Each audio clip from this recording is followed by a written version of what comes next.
श्री गोविंद गोविंद बोल मना श्री गोविंद गोविंद बोल मना श्री गोविंद गोविंद बोल मना श्री गोविंद गोविंद बोल मना जो फिरता है जावा ढोल मना जो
सतगुरुदेव महाराज।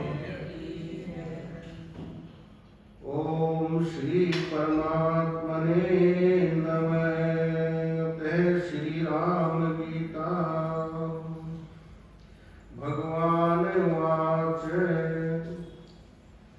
आदौ स्वर्ण आश्रम वर्णितां क्रिया कृत्वा समादाय शुद्ध मानसा समाप्तत्वं पूर्वात् साधने समासजेत सद्गुरुं आत्मलब्धवे।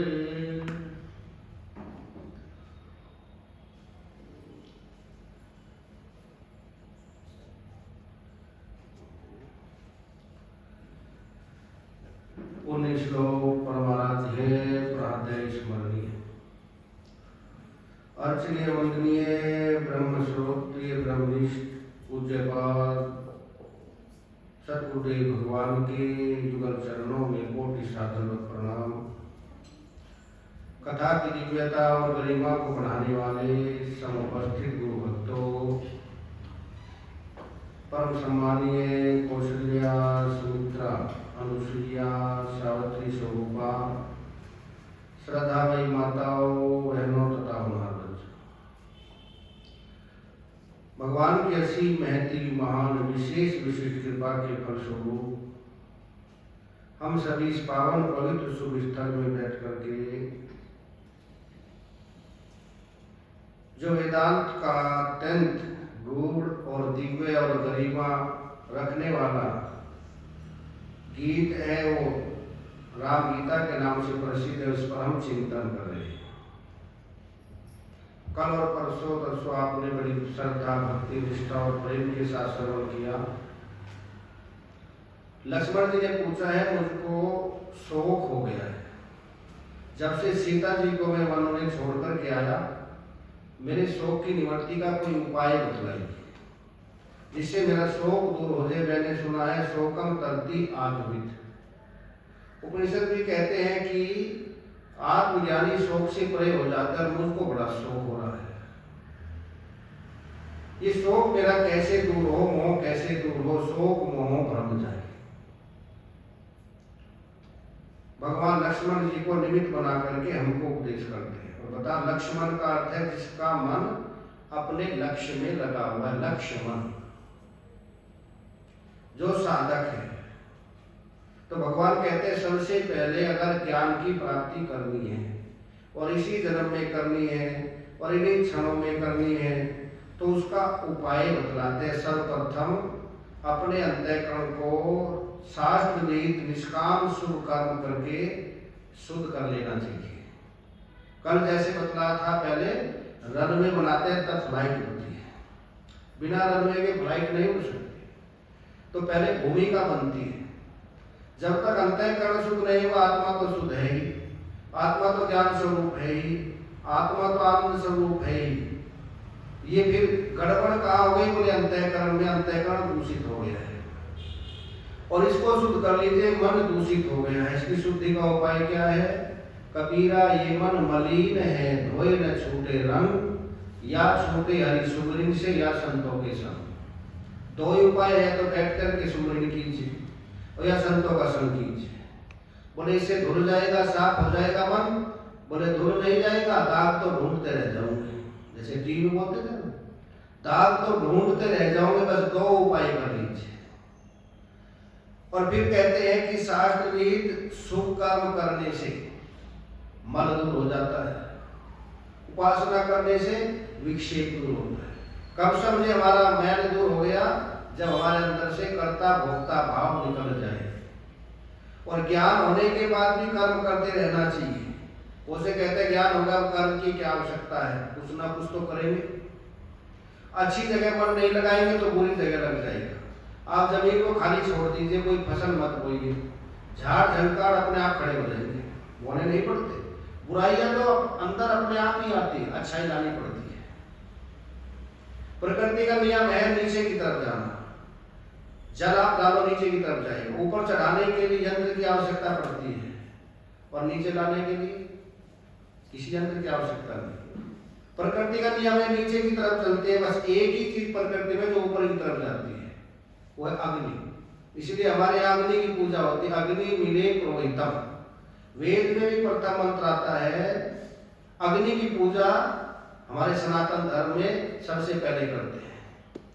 अगर मोमबत्ती भी आप जला के उल्टी कर दीजिए फिर भी ऊपर की तरफ ही हो जाएगी, नीचे की तरफ नहीं जाएगी।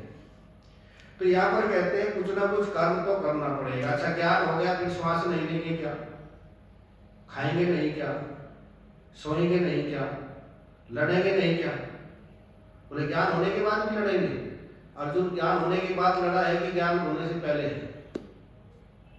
अर्जुन ने युद्ध किया है ज्ञान होने के बाद किया है कि पहले किया है? अधर्म के तरफ युद्ध किया है, पहले युद्ध के लिए तैयार नहीं था। और जब भगवान ने ज्ञान दिया गीता जी का श्रवण की, तब कहते हैं नष्टो मोह है स्मृति लब्ध्वा, मेरा मोह नष्ट हो गया है, अब यथेची तथा करो, जैसा आप कहेंगे मैं ऐसा करूँ। क्योंकि ज्ञान होने के बाद ठीक ठीक पता चलेगा मुझको अधर्म नहीं करना है। ये युद्ध भी क्या है? धर्म हो गया। धर्म क्षेत्रे कुरुक्षेत्रे समवेता युद्ध समय माम का पांडवचे में किम कुर्वत संजय। तो क्या है? धर्म क्षेत्र है। और धृतराष्ट्र ने सबसे पहले ये पूछा है, हे संजय ये बताओ मेरे पुत्र और पांडव पुत्र क्या कर रहे हैं वहां पर? अब युद्ध करने के लिए गए थे, सबको पता है ना। अगर आपसे आपकी धर्मपत्नी पूछे आप ऑफिस में गए, बोले क्या कर रहे हो आप? ऑफिस में क्या कर रहे हैं? बोले काम करने के लिए आए हैं ऑफिस में। और धृतराष्ट्र क्यों पूछ रहे हैं कि कुरुक्षेत्र में मेरे पुत्र और पांडवों के पुत्र क्या कर रहे हैं?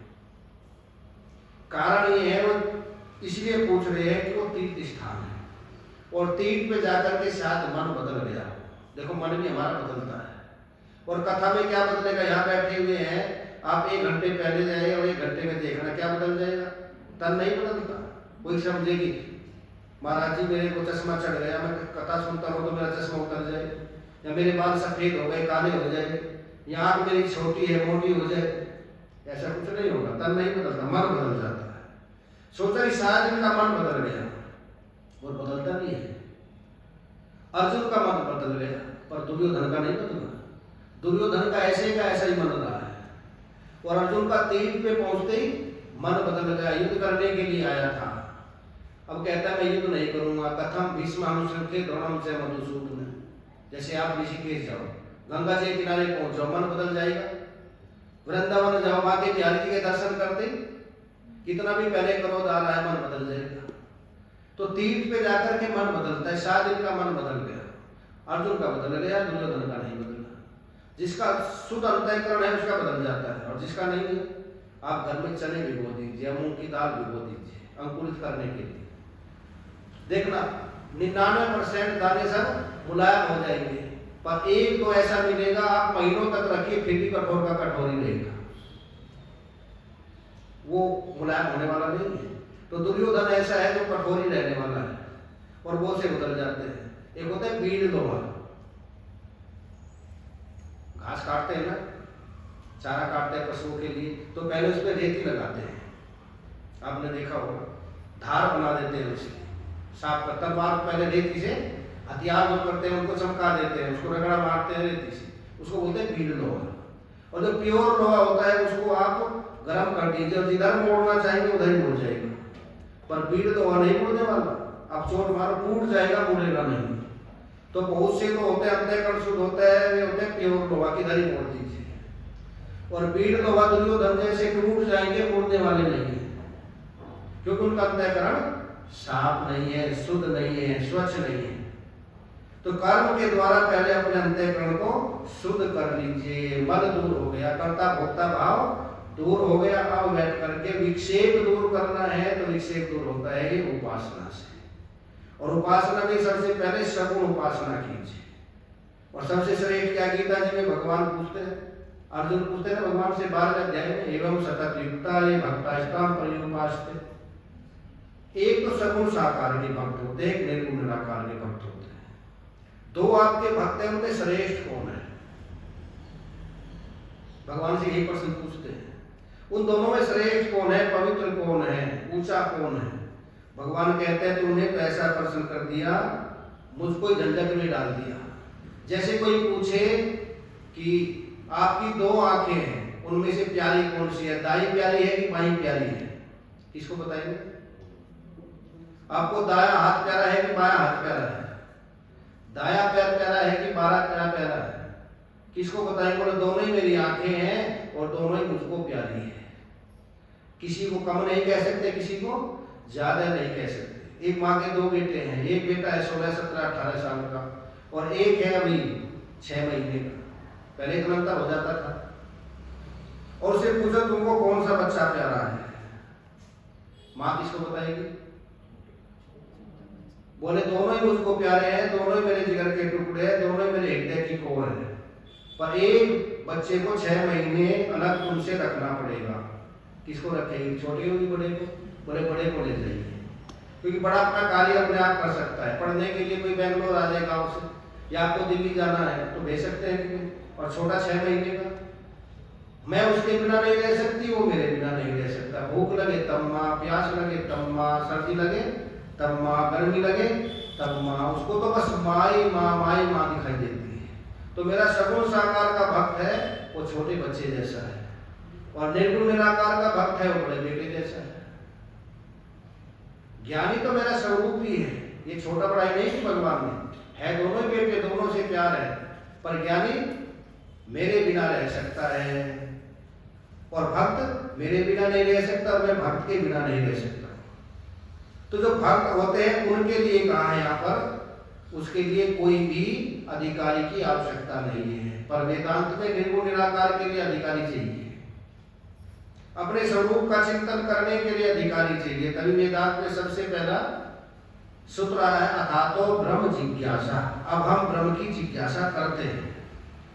कब करते हैं? जब अधिकारी हो गए। साधन 4 हृदय जो धारे मुक्ति पाने वही पता है। जैसे किसी को बीएड करनी है तो उसके लिए बीए पास तो होना चाहिए कम से कम, और जिसको एडमिशन ही लेना है बच्चे को, उसके लिए किसी अधिकार की आवश्यकता नहीं, उसको तो एडमिशन सीधा ले जाएगी। इसी प्रकार कहते हैं भक्ति में किसी भी अधिकार की आवश्यकता नहीं है, कुछ भी नहीं चाहिए, पर जो ज्ञान के लिए 4 साधन चाहिए।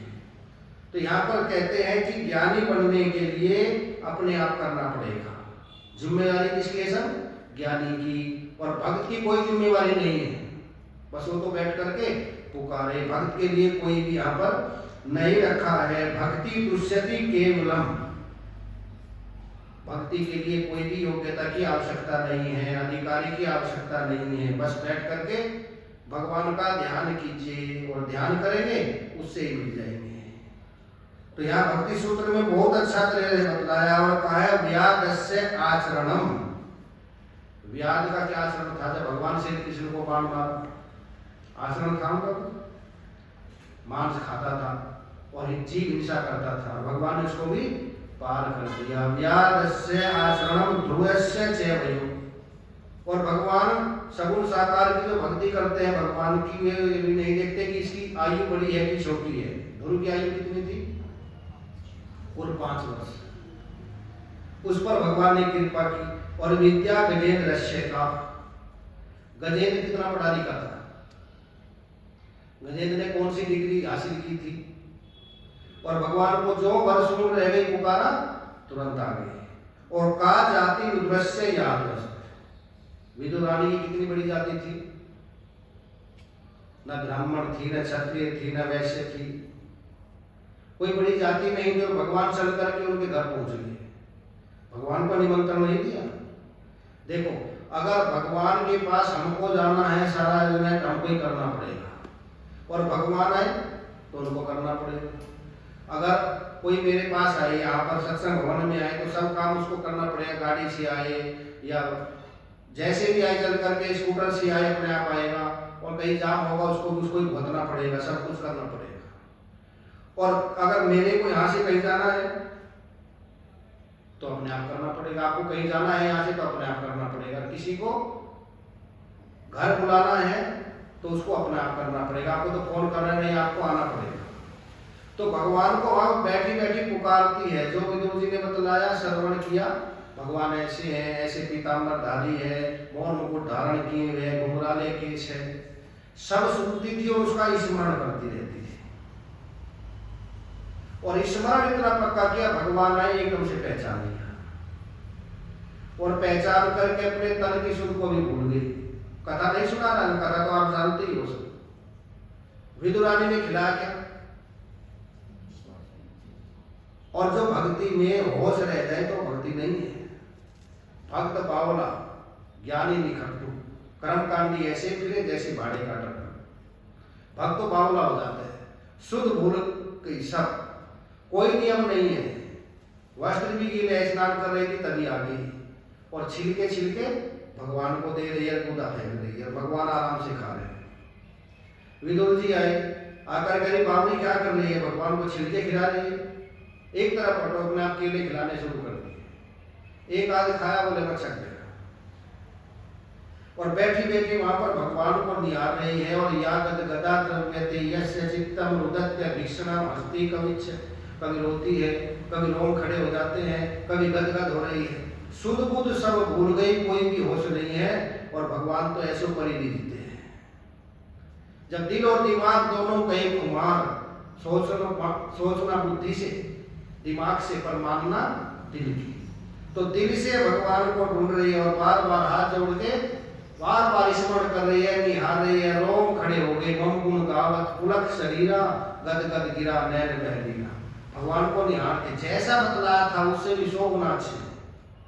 जैसे घुंघराले केस बताए थे, कैसे घुंघराले केस, कैसी भ्रिकुटी है, धनुष जैसी भ्रिकुटी है, कैसी कमल के जैसे नेत्र है, कैसे तोते जैसी नासिका है, और कैसे अनार के दाने जैसे भगवान के दांत है, और कैसी हंस जैसी गर्दन है।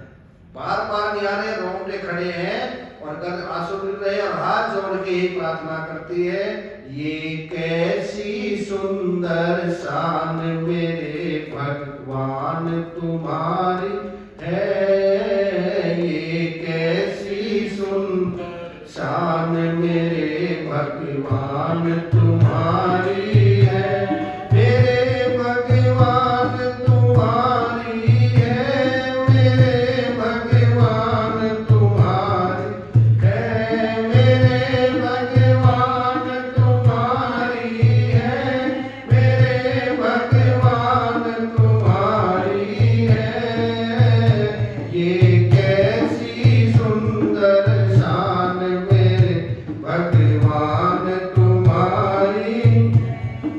गोरी गोरी उंगली छोटी है छोटी, गोरी गोरी उंगली छोटी है छोटी, कमल सी आंख में रग से है मोटी, कमल सी आंख में रग से है मोटी, ये मंद मंद मुस्कान मेरे भगवान तुम्हारी है, ये मंद मंद मुस्कान मेरे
निहार रही है भगवान को बार बार, जैसा श्रवण किया था ऐसा ही स्मरण करके और छील के खिला रही है। विदुर जी आए, विदुर जी ने गूदा खिलाया, भगवान ने कहा पेट भर गया, क्योंकि भाव के भूखे हैं, बस भाव ही बस सार है।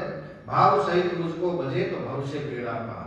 और भगवान तो प्रेम को देखते हैं, प्रेम भक्ति बिन रघुराई, अभियंतर मन कब हो न जाए। प्रेम और भक्ति के बिना अंदर का मैल जा नहीं सकता, दूर हो नहीं सकता। चलने लगे, वहां से विदाई ली, रथ में बैठ रहे, कहा विदुर जी आप एक कार्य करना, 5-7 केले के पेड़ हमारे रथ में रख देना, जाकर के द्वारिका में हम लगाएंगे। बोले द्वारिका में विश्वकर्मा ने इतनी सुंदर द्वारिका बनाई, इतने केले के पेड़ लगे। बोले केले के पेड़ तो बहुत है, पर ऐसे नहीं है जैसे आपके यहाँ के, इसमें बहुत खासियत है। वहाँ केले के पेड़ के पर केले के छिलके जो है ना वे कड़वे हैं और उनका जो गूदा है वो मीठा है, पर यहाँ का आपके यहाँ का गूदा बड़ा कड़वा है और छिलके बड़े मीठे हैं। ऐसा पेड़ मैंने यहीं पर ही देखा है जिसके छिलके इतने मीठे। भगवान किसको देख रहे हैं? प्रेम को देख रहे हैं, भाव को देख रहे हैं। और भाव सहित जो भी दे प्रेम सहित में पान करो। भाव सहित जो भी दे दे उसको प्रेम से पान करता हूं। जो भाव नहीं है, दुर्योधन ने 56 प्रकार का भोजन बना था, देखा भी नहीं। दुर्योधन ने कहा आपसे एक शिकायत मुझको सदा रहेगी, विदुर जी के यहाँ पर आपने किया, मेरे यहाँ भोजन नहीं किया। भगवान ने कहा भोजन 2 तरह से होता है, तो प्रेम होना चाहिए और या फिर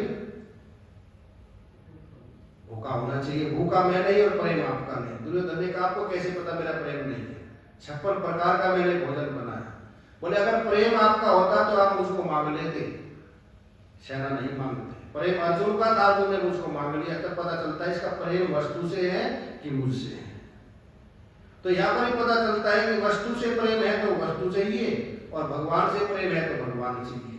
और भगवान उसको मिलेंगे जिसको बस सिर्फ भगवान ही चाहिए। विदुरानी को क्या चाहिए?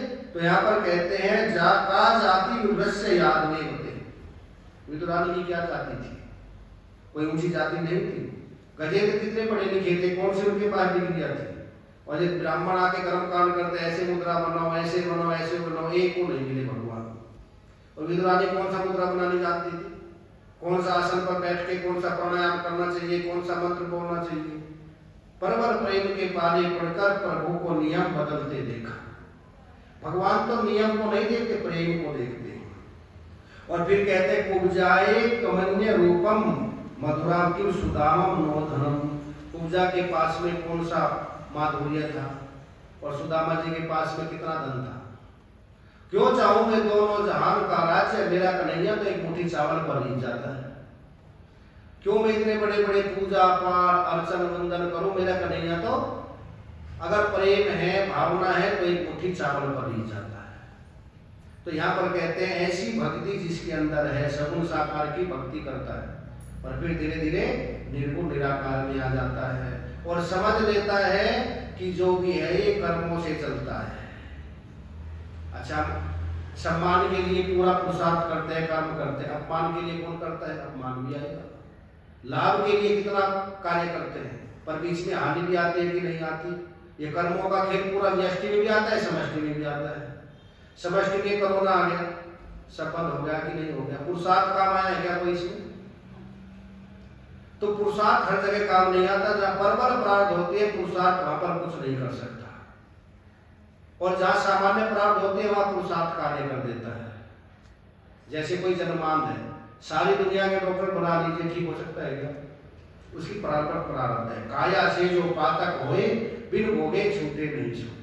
पर ज्ञानी समझता है कर्म करता हुआ इसमें सुख भी आएंगे, दुख भी आएगा, लाभ भी आएगी, हानि भी आएगी, जय भी आएगी, पराजय भी आएगी, जन्म भी आएगा, मरण भी आएगा, संयोग भी आएगा, वियोग भी आएगा। ये द्वंद्व चलते रहेंगे। दिन भी आएगा जैसे रात्रि भी आएगी, बरसात भी आएगी, सर्दी भी आएगी, गर्मी भी आएगी। हम सोचे कि हमारे अनुसार चले, बस यही पर ही हम शोक मोह में आ जाते हैं।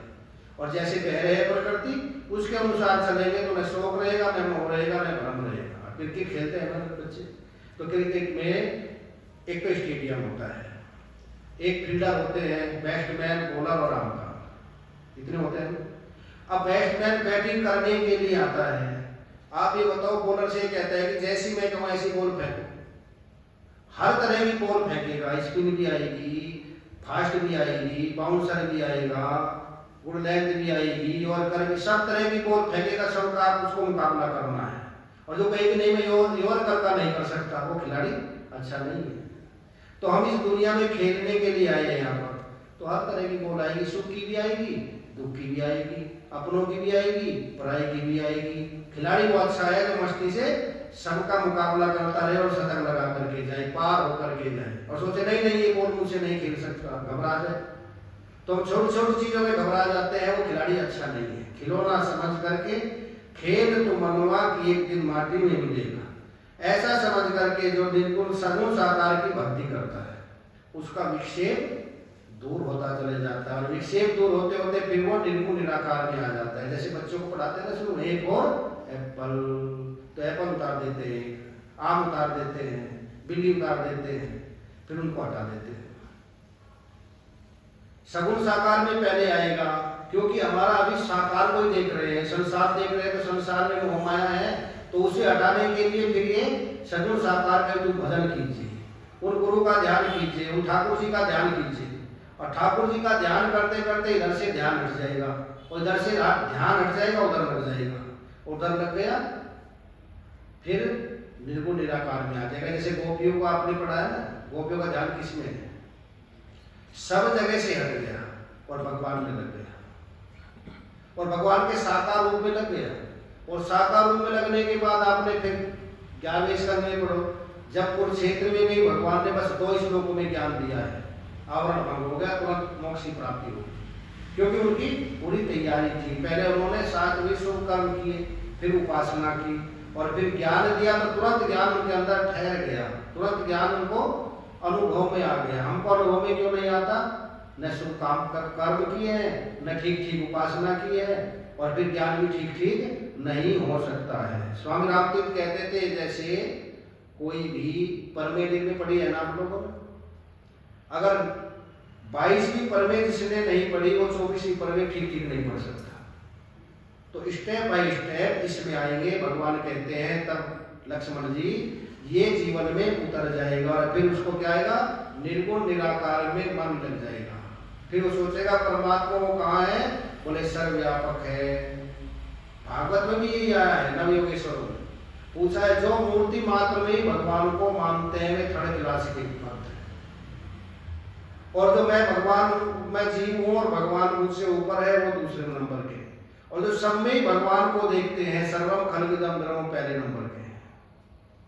और मूर्ति में तो मानेगा कि भगवान यहीं तक ही है, और उनका व्यवहार देखो, फिर उनके अंदर क्रोध देखो कितना। एक संत ने तो पूरा मत मानना यहाँ तक कहा, सबका उद्धार हो जाए, साथ पुजारी का बड़ी मुश्किल से उद्धार होता है। पुजारी को देखो, बस भगवान को, ठाकुर जी को वहीं तक ही मानेंगे।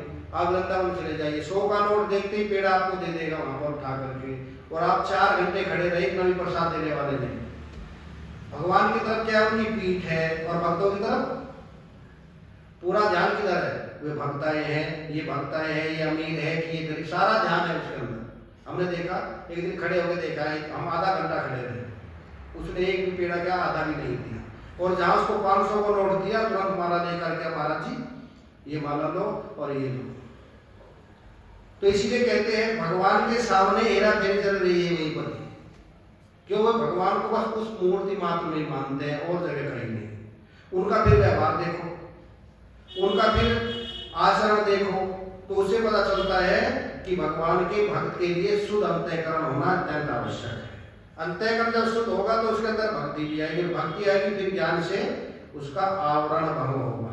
तो इसीलिए सबसे शुरू कहाँ से करें हम, शुभ कर्म से शुरू करें। शुभ कर्म अपने में आ गया, रोज बोलते हैं ना, आप लोग बोलते हैं, और मंत्री पंडित जाकर बोलते हैं। तो इसीलिए यहाँ पर कहते हैं अथातो भक्ति व्याख्यान सामय, उस भक्ति का व्याख्यान करने के लिए अब तैयार हो जाइए, और तैयार होकर के उसको जीवन में उतारिए। अगर भक्ति नहीं आई तो विक्षेप दूर नहीं हो सकता, वही प्रबोध रहेगा। ज्ञान में भी देखो, अगर ज्ञान है, जिसके अंदर भक्ति नहीं है उसका स्वभाव कठोर मिलेगा, और जिसके अंदर भक्ति होकर के ज्ञान हुआ है उसका स्वभाव मुलायम मिलेगा। कई महापुरुषों को देखो, वेदांत में पूरी निष्ठा है, और उनका स्वभाव देखना, घटाकाश मठाकाश ही करते रहेंगे तो स्वभाव उनका कठोर हो जाएगा। क्योंकि भक्ति मुलायम बनाती है, और पहले कर्म किया और फिर भक्ति आई, और उसके बाद में जब ज्ञान आता है तब उसको पूर्ण रूप से उसमें विराजमान होता है। तो यहाँ पर कहते हैं पहले कर्म को समझ लीजिए। जैसे ज्ञान में होता है था तो ब्रह्म जिज्ञासा, लक्ष्मण जी को समझाते हैं ब्रह्म की जिज्ञासा करते हैं, उससे पहले कर्म में भी आता है। कर्म का पहला जो महर्षि जैमिनी ने लिखा है सूत्र, जैसे वेदांत में सूत्र आता था तो ब्रह्म जिज्ञासा, और भक्ति में सूत्र आता है भक्ति तुष्यति केवलम न च गुणे। भक्ति में पहला सूत्र आता है, नारद भक्ति सूत्र में पहला सूत्र क्या आता है? अथातो भक्ति व्याख्याम सामने। और कर्म में आता है अथातो धर्म जिज्ञासा। अब हम धर्म की जिज्ञासा करते हैं। धर्म क्या है? जिस धारणा को धारण करने से ध्येय की प्राप्ति होती है उसको धर्म कहते हैं, और वो सच्चा होगा प्राप्त हो जाएगा। और जो उसमें बेईमानी आ गई, जैसे कल बतला था, कभी हम रावण की पार्टी में रहते, कभी राम की पार्टी में, उससे काम नहीं चलेगा। और जो सच्चा होगा तो सच्चा ज्ञानी होगा वो भक्ति में आ जाएगा, भक्त होगा तो सच्चा वो ज्ञान में आ जाएगा।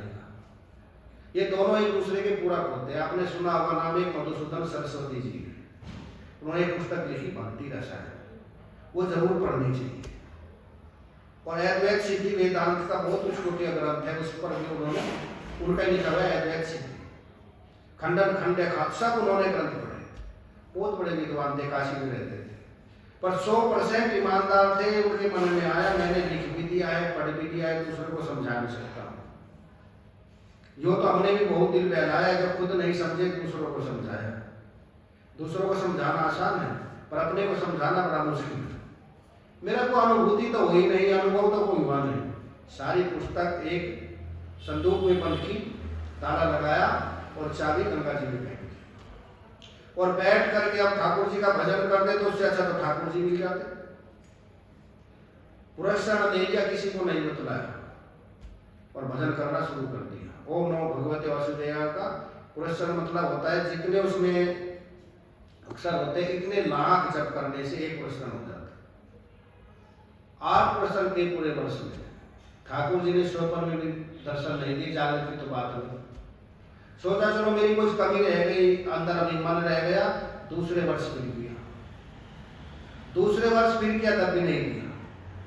सोचा न कहीं भगवान है, ये बस किताबों में लिखा हुआ है, न कहीं ब्रह्म ज्ञान है, कुछ नहीं है, वहां से चल पड़े। रास्ते में 20-25 किलोमीटर दूर आए एक गांव में, एक जमादार चरा रहा था अपने पशुओं को। उसने कहा स्वामी जी बस 2 वर्ष में धैर्य टूट गया,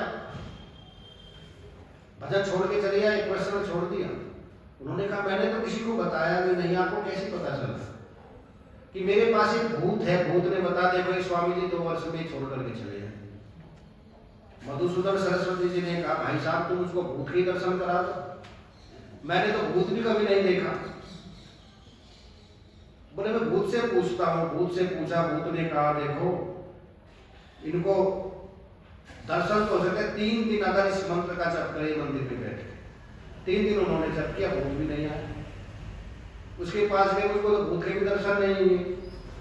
भूत से उन्होंने पूछा, भूत ने कहा मैं स्वामी जी के पास जाता तो हूँ, परंतु इनका इतना तेज है, इतना तप है, इतना भजन किया इन्होंने, मेरा शरीर जलने लगता है जब इनके पास जाता। देखो भूत ये है ना, वैसी निकृष्ट योनि वाले अच्छे आदमी के पास नहीं आ सकते।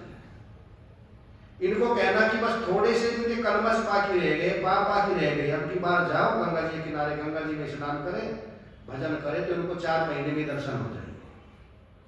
गए जाकर के बैठ के 4 महीने तक भजन करते रहे, तब भगवान श्री कृष्ण के उनको दर्शन हुए। तब उन्होंने ये श्लोक बना था, वंशी विभूषित करार नवनीर दाभा पीतांबराधर बिंफला धरुष्ठा पूर्णेन्दु सुंदर मुखादर विंद नेत्रा कृष्णा परम किमपि तत्त्वहं न जाने। उन भगवान श्री कृष्ण के अलावा मैं किसी और तत्व को नहीं जानता। तब उन्होंने पुस्तक लिखी भक्ति रसायन। जिसने ये नहीं पढ़ा कहते हैं कि उसने भक्ति के विषय में कुछ नहीं पढ़ा। कभी मिले तो उसको पढ़ के देख कैसे भगवान की प्राप्ति होती है और मुझको कैसे प्राप्ति। और फिर उन्होंने वेदांत के ग्रंथ किए, तब उनका आवरण भंग हो गया। तो हम कई बार करते हैं, न तो कर्म अच्छे किए, न ठीक ठीक भक्ति की, और सोचते हैं ब्रह्म ज्ञान हो जाए। तो ब्रह्म ज्ञान हुआ नहीं, कर्म किए छटकाए, तुलसी ऐसा आदमी घोर नरक में जाए। ऐसे नरक में नहीं, घोर नरक में जाता है। तो परंपरा से लेकर के चलेंगे, तब इस ज्ञान की ठीक ठीक प्राप्ति हो जाती है, और लेकर के नहीं गए तो प्राप्ति होने वाली नहीं है। तो इसको करने के बाद में क्या करें? फिर निर्गुण उपासना की, फिर अहम ग्रह उपासना आ गई। अपने स्वरूप का ठीक ठीक चिंतन करें, पर ऐसे नहीं, गुरु पदाम्बज आश्रय, उन गुरु के चरण कमलों में जाकर के बैठे, पहले उनकी सेवा करें। भगवान कहते तद विधि प्रणिपाते न परिप्रश्नेन सेव्य उपदेक्षयन्ति ते ज्ञानम ज्ञानी निस्तत्वदर्शिनम, तत्वदर्शियों के पास जाओ और जाकर के उनकी पहले सेवा करें। और सेवा से जब प्रसन्न हो जाए तब उनसे प्रश्न करें। क्या प्रश्न करें? अपार संसार समुद्र मध्य समज्जतो में शरणम की मस्ती, मैं अपार संसार सागर में डूब रहा हूँ। लक्ष्मण जी भी यही प्रश्न कर रहे हैं, मुझ डूबते हुए का आप ही सहारा हो, आप मुझको बतलाइए इस ज्ञान की प्राप्ति मुझको कैसे हो। तब ये बताएंगे कि ज्ञान स्वरूप तो तुम हो, भ्रांति से अपने को जीव मान बैठे हो, और भ्रांति दूर होगी किससे? आत्मज्ञान का ठीक ठीक जब श्रवण करेंगे तो सारी भ्रांति अपने आप निवृत्त होती चली जाएगी, कुछ भी भ्रांति नहीं रहेगी। तब उसको बोले फिर संसार प्रतीत तो होगा, परंतु इसमें प्रीति नहीं रहेगी। एक होती है प्रीति और एक होती है प्रतीति। लक्ष्मण जी कहते हैं बस प्रतीति होती रहेगी, प्रीति नहीं होनी चाहिए। आपकी प्रीति है सीता जी में, तभी शोक हो रहा है, और मेरी प्रतीति है, प्रीति कहीं है ही नहीं, मुझको शोक नहीं होता। जैसे आपने मकान बनाया और मकान प्रतीत भी होता है और आपको प्रीति भी है उसके अंदर, और मकान किसी को बेच दिया, वो मकान प्रतीत तो होता रहेगा, प्रीति नहीं होगी उसके अंदर। वो मकान को सारे को तोड़ दे या दूसरा बना ले, या उसमें झाड़ू दे या ना दे, पोछा लगाए या ना लगाए, आपको कोई मतलब नहीं है, दिखाई तो देता रहेगा, पर उसमें जो प्रीति पहले थी वो प्रीति निकल गई। तो ज्ञानी को प्रतीत तो संसार ऐसे ही होता है कि उसको बदल नहीं जाता, दिखाई ऐसे ही देता है, पर अंदर से जो प्रीति थी वो निकल गई। और प्रीति निकल जाना ही यही ज्ञान है। कहीं प्रीति नहीं रहती, दुनिया में तो रहता हूँ, तलबगार नहीं हूँ, बाजार से निकला हूँ, खरीदार नहीं हूँ, रहता इसी दुनिया में ही हूँ। जैसे कमल रहता कहाँ है? जल में रहता है, पर लिपायमान नहीं होता, पदम पत्र मीमांसा। ऐसे ही ज्ञानी भी कहीं भी लिपायमान नहीं रहता है, सदा ही अपने स्वरूप में डोलता रहता है और समझता है मैं ही मैं हूँ, यहाँ गैर का कोई काम नहीं, जात मुतलक में मेरे रूप नहीं और नाम नहीं। समझ लेता है सारा संसार क्या है? मिथ्या है, स्वपर्वत है, प्रतीति मात्र है, और उसमें कहीं अहम बुद्धि नहीं रखता। जैसे हम अहम बुद्धि रख लेते हैं, छाया शरीर में हमारी अहम बुद्धि है क्या? जो हमारी शरीर की परछाई पड़ती है, अगर उस पर कोई परछाई पर पैर रख दे, उसके साथ लड़ेंगे क्या कि मेरी परछाई पर क्यों तुमने थूक दिया, क्यों पैर रख दिया? हम समझते हैं कि मेरे शरीर की परछाई है, इसके सम्मान से मेरा सम्मान नहीं होता, इसके अपमान से अपमान नहीं होता। अच्छा, जैसे छाया शरीर में अहम बुद्धि नहीं होती, दूसरा प्रतिबिंबित शरीर में अहम बुद्धि नहीं होती। दर्पण में हम जा रहे हैं, दुकान में किसी की दर्पण लगा हुआ पड़ा और हमारा चेहरा उसमें दिखाई दे रहा है, और वो दर्पण को साफ कर रहा है, उसमें लिक्विड डाल दिया उसने, उसके साथ जाकर लड़ेंगे कि हमारे ऊपर क्यों डाल दिया? हमको पता है कि मेरा प्रतिबिंबित शरीर है, मेरा नहीं है, मेरे शरीर का प्रतिबिंब पड़ रहा है। और तीसरा होता है स्वप्न शरीर। स्वप्न में जैसे किसी के साथ झगड़ा हो गया, उसने हमारी पिटाई कर दी, सिर में डंडा मार दिया, सुबह उसके साथ लड़ेंगे क्या? समझ लेंगे ये मेरा स्वप्न शरीर है, मैं नहीं हूँ। और एक होता है चित्रित शरीर, अखबार में फोटो आ गया आपका या हमारा आ गया, और कोई उस पर बैठ करके समोसे खा रहा है इसमें अखबार में रख करके, उसके साथ हम लड़ेंगे क्या? हम समझ लेते हैं ये मेरा चित्रित शरीर है, ये मैं नहीं हूँ। जैसे चित्रित शरीर में अहम बुद्धि नहीं होती, जैसे छाया शरीर में अहम बुद्धि नहीं होती, जैसे प्रतिबिंबित शरीर में अहम बुद्धि नहीं होती, तो इस शरीर में हम अहम बुद्धि क्यों करते हैं? इस शरीर में भी अहम बुद्धि नहीं होना चाहिए कि हमारे आत्मा का अपने स्वरूप का छाया है। और माया छाया एक सी तुलसी लखी न जाए, बिन मांगे पीछे पड़े मांगी भागी जाए। जब समझ लेंगे ये सारा क्या है, मिथ्या ही है, और सारे को ही मिथ्या कहना पड़ेगा। इसलिए भगवान शंकर ने कहा उमा कहो मैं अनुभव अपना, सत हरि भजन पूरे का पूरा ही थोक में कह रहे हैं। नहीं कहते कि ये ठीक है कि ये नहीं, ये मिथ्या है कि नहीं, सारे का सारा मिथ्या ही है। जब मिथ्या समझेंगे तब ये छूट सकता है। अगर थोड़ा भी समझ लिया तो फिर ये छूटने वाला नहीं है। बस इसको तो जय बोलनी पड़ेगी, तो सारे की बोलनी पड़ेगी। जैसे एक लड़का फेल हो गया, पहले अखबार में आता रिजल्ट, आजकल तो बहुत सुविधा हो गई, ये तो पता चल जाता है कि फेल हो गया, पर ये पता नहीं चलता कितने विषयों में फेल हो गया। जब मार्कशीट आती थी ना तब पता चलता। तो उसने कहा अपने दोस्त को, देखो मैं फेल तो हूँ, सबके सामने मत बताना, मुझको इशारा कर देना, मैं समझ जाऊंगा। अगर एक में फेल है तो मैं उसको बोल देना राम राम, मैं समझ जाऊंगा एक में फेल। उसने कहा अगर 2 में है तो बोल देना जय श्री राम, बोले 3 में है तो बोल देना राधे राधे। तो वो गया, जाकर के फिर दोस्त ने देखा तो 5 के 5 में फेल था। उसने बाहर आते ही कहा बोल सच्चे दरबार की। तो यहाँ पर तो सच्चे दरबार की जय बोलनी पड़ेगी, क्योंकि सारे का सारा क्या है, सत्य एक में चिदानंद हूँ, बाकी सब तो सपना है, मुझसे अलग भासता जो कुछ मन की एक सत्य एक में चिदानंद हूँ, बाकी सब तो सपना है, मुझसे अलग भासता जो कुछ मन की। सारे अपने मन की एक कल्पना ही है, और बस ये कल्पना ही मिटानी है। और ये मिटेगी कब, कहते हैं जब महापुरुषों के चरण कमलों में बैठ करके इस ज्ञान का ठीक ठीक श्रवण करेंगे। पहले सुख कर्म, फिर उपासना, और फिर इस ज्ञान को महावाक्य जब गुरुमुख से सुनते हैं, देखो ये गुरुमुख से फलीभूत होता है। जैसे पीपल का वृक्ष होता है ना, उसके फल, उसको आप बोइए जमीन में जमेगा नहीं, जब पक्षी खाते हैं और खा करके पीट करते तब जमता है, वो चेतन से प्रकट होता है। तो ये ज्ञान भी चेतन से प्रकट होता है। जब गुरुमुख से सुनते हैं इसको, सतगुरु जब कृपा करी खोल दिखाए नैन, जगत झूठा दिखन लगा ऐसी मानिश है। फिर जगत ये कैसा दिखाई देता है, जैसे 1000 का नोट कैसे दिखता है, नकली की असली। और पहले कैसा दिखाई देता था, 1000 का नोट बदल गया कि हमारी दृष्टि बदल गई उसके प्रति।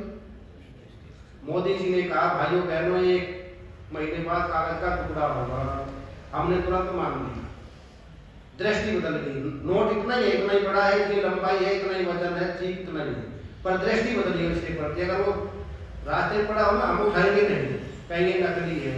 और 6 साल पहले कैसा लगता था, असली। तो ये संसार जब महापुरुषों के महावाक्य मुख से सुनते हैं तो ये फिर दिखाई देता है नकली है, उसमें से प्रीति निकल जाती है, प्रतीत होता रहता है, और प्रतीत होता रहे फिर मस्त डोलता है, और हाथ उठा के यही कहता है शिवो हम सदा मुख से बोलो, शिवो हम सदा मुख से बोलो, सदा सच्चिदानंद में मस्त डोलो, सदा सच्चिदानंद में मस्त डोलो, शिवो हम सदा मुख से बोलो, शिवो हम सदा मुख से। कब बोलो, ये बोलो जो स्वामी रामतीर्थ आपने नाम सुना होगा, प्रोफेसर रहे। और मैथ में जब पढ़ते थे, विद्यार्थी थे, पूरे भारत में सबसे होशियार थे। पहले 10% आते, 10 में से 5 करने होते थे, कोई 5 करो, 10 के 10 कर देते थे, कोई 5 देख लीजिए, प्रोफेसर हो गए बाद में मैथ के लाहौर में। तो बाद में उनको वैराग हो गया, वे महात्मा हो गए, टीवी में रहते थे ऋषिकेश से 100 किलोमीटर ऊपर। तो वहां का राजा था कीर्ति शाह, उसके बेटा राजकुमार था 18-20 वर्ष। तो उनके पास गया, उन्होंने सुना था ये महाराज जी सिद्ध महापुरुष है, भगवान के दर्शन करा देते हैं। उन्होंने कहा जी आप मुझको भगवान के दर्शन करा दीजिए स्वामी जी, मैं आपके पास आया। स्वामी जी ने कहा बिल्कुल करा दूं, परंतु आप एक बात बतलाइए, आपके पिताजी के पास, राजा साहब के पास जो आता है मिलने के लिए, अपना परिचय देता है कि नहीं देता? बोले जी हाँ अपना परिचय देते हैं, राजा साहब का बुलाते। फिर तुम अपना परिचय मुझको दीजिए। ठीक ठीक परिचय लिख दीजिए, आगे भगवान के दर्शन करा देना। उसने कहा ठीक है जी। पैन क्रम निकाला, लिखा मैं कीर्ति शाह का बेटा नरेंद्र शाह मेरा नाम है, मैं राजकुमार हूँ, स्वामी जी आपके पास भगवान के दर्शन करने के लिए आए। उन्होंने कहा ठीक है। पढ़ने के बाद पूछा तुम्हारी एज कितनी है कि 20 साल। 22 साल पहले तुम कहाँ थे? बोले तो मुझको नहीं पता। 100 साल बाद कहाँ होंगे ये नहीं पता। बोले ठीक ठीक अपना परिचय दीजिए, जब आपको यही पता नहीं है कि कहाँ से आया और कहाँ जाना है। फिर उनको कहा चाहिए बात बताए, वो लड़का पेन लगाए लेते हैं, लगा लेते हैं। बोले ये बताओ ये पेन किसका है? उन्होंने कहा स्वामी जी मेरा। बोले पेन अलग है आप अलग है? बोले हाँ जी। बोले फिर ये हाथ किसका है? बोले मेरा। हाथ अलग है आप अलग है? बोले हाँ जी। ये सिर किसका है? बोले मेरा। सिर अलग है आप अलग है? बोले हाँ जी। ये मन किसका है? बोले मेरा। आज मन मेरा बड़ा दुखी है, आज मेरा मन बड़ा प्रसन्न है। तो मन अलग है आप अलग है? बोले हाँ जी। बुद्धि किसकी है? बोले मेरी। आज मेरी बुद्धि में ये बात आई नहीं, आज मेरी बुद्धि में जम गई। लेकर के आए और सीधे आत्मा पर लेकर के आ गए। ये शरीर किसका है? बोले मेरा। आज शरीर में बड़ा कष्ट है, आज शरीर में पीड़ा है। बोले तुम शरीर नहीं हो, शरीर को देखने वाले साक्षी। तुम मन नहीं, मन को देखने वाले साक्षी। जब समझाया, समझता लड़का था, पढ़ा लिखा था, एकदम समझ में आ गया। हाथ उठा के एकदम से कहा, हथेली बजा करके आया था भगवान के दर्शन करने, यहाँ पर तो अपने दर्शन हो गए। आया था किसके दर्शन करने? अपने को, भगवान को अपने से अलग समझ के आया था दर्शन करने। यहाँ पर तो स्वामी जी ने अपने दर्शन करा दिए। तभी उसने कहा शिवो हम सदा मुख से बोलो, शिवो हम सदा मुख से बोलो, सदा सच्चिदानंद में मस्त डोलो, सदा सच्चिदानंद में मस्त डोलो। भरा मन में मैल ये अंदर जन्मों का, भरा मैल मन अंदर जन्मों का, उसे आके सत्संग गंगा में धो लो, उसे आके सत्संग गंगा में धो लो। शिवो हम सदा मुख से बोलो, शिवो हम सदा मुख से बोलो। गुरु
चरणों में है, क्योंकि पार पार नाते मिले यहाँ 184 माही।